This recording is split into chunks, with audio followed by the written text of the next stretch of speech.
Morning po mga ka-reels, gagawa po tayo ng banana bread cake. Since birthday po ng aking anak today, so gagawin ko po ang kanyang favorite bread. Meron po tayo dito lakatan. Ito po ay ang baking soda and baking powder, salt. Ito po yung ating milk, flour, almonds, egg, sugar, at ang size na ating paglalagyan para sa pag-bake. Yan po, no? So, ready na po tayo mag-bake. Okay. Yung ingredients po, yung mga measurement, ipapost ko na lang po sa comments. Kung gusto nyo mag-try ng mag-bake ng banana bread. Ito nga. Okay, so yung saging, binalatan na namin. Tapos, hihiwa-hiwain siya ngayon para i-mash. Okay? Yan, hiwa-hiwain niyo muna ng ganyan. Sige.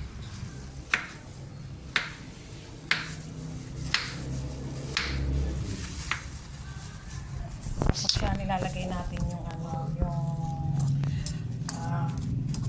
pinaganuhan ngayon. Yung saging na hiniwa. Yan. Para mabilis, lagay na natin yung sugar para mas madali siyang mamash. Okay. Yan. Ayan. Mamash natin siya. Pagdurot na po ang saka natin i-add ang 2 egg. Yung ating butter. Yan. I-beat siya. Mix lang po. And then, add natin yung oil. Oil lagyan mo po. Lahat to? Oo, lahat na yan. Lahat ubusin? Oo, lahat. Yan. Okay, na-mix na natin agad. Then, i-add po natin yung flour. Ito? Ay, yung flour, saka yung, ito po, yung ating Baking.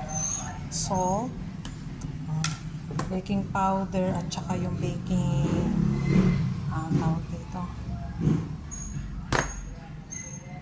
Okay, hawak mo. Yan, tanggalin natin. Baking powder, tsaka yung baking soda. Yan. Then, ilagay na po natin sila dito. I-add up na po natin Lagyan na ito? Yan, oo. Yan. Sige lang. Okay. Yan. Then, i-mix po natin siya ng maigi. Dito naman po sa paggawa ng banana cake, hindi po siya, wala pong overmix na nangyayari dito. Yan. Then, i-add po natin yung ating buttermilk. Yan, buttermilk. Then, i-mix po natin ulit hanggang sa maging okay na po yung ating mixture. Ayan po, pag ganito na po yung ating batter, pwede na po natin siyang i-transfer dito sa ating baking pan.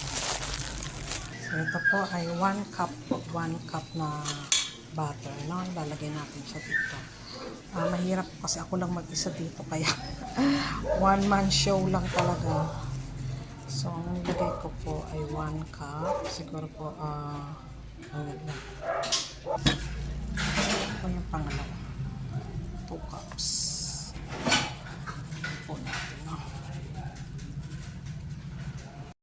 Ayan, lagyan na po natin ng mga almonds sila.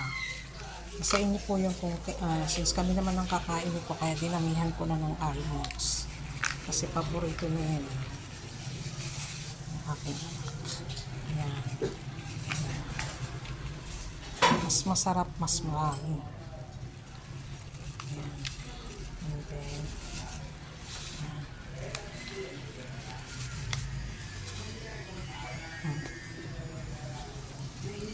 pasensya na kasi ako lang talaga yung nagre-record kasi ako rin yung nagluluto, wala akong tagahawak ng aking gamit. So preheated na yung ating oven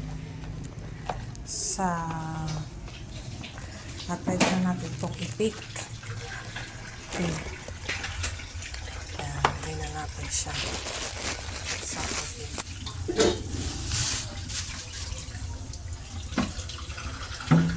Excuse nila.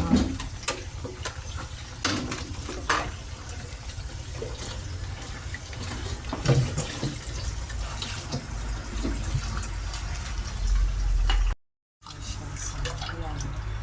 Up and down po ito niya. Ayan po ang temperature. For 30 minutes.